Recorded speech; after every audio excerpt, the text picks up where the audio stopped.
দূরে ও কাছের এবং প্রবাস থেকে আপনারা যে যেখান থেকে দেখছেন সবাইকে জানাই বিজয় দিবসের রক্তিম শুভেচ্ছা। বাংলাদেশ ৫৪ বছরে পদার্পণ করছে। তার মানে আমাদের স্বাধীনতার আজ ৫৪ বছর পূর্তি হতে যাচ্ছে।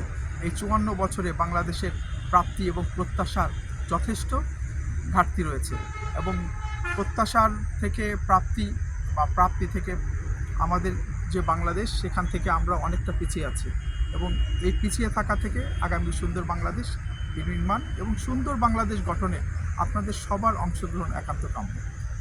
আপনাদের সাধুবাদ জানাই এবং আশা করি আপনারা যে যেখান থেকে আছেন বাংলাদেশে সবাই পাশে থাকবেন এবং আগামীর স্বপ্ন এবং সবার স্বপ্ন আমাদের স্বপ্ন প্রতিষ্ঠায় আপনারা অংশগ্রহণ করবেন। ত্রয়োদশ নির্বাচনে আপনাদের অংশগ্রহণ এবং পাশে থেকে উৎসাহ উদ্দীপনা একান্ত কাম্য। সিরাজগঞ্জ সদর এবং কামারখন্দ থেকে সকলকে জানাই বিজয় দিবসের শুভেচ্ছা, অভিনন্দন। ধন্যবাদ সবাইকে।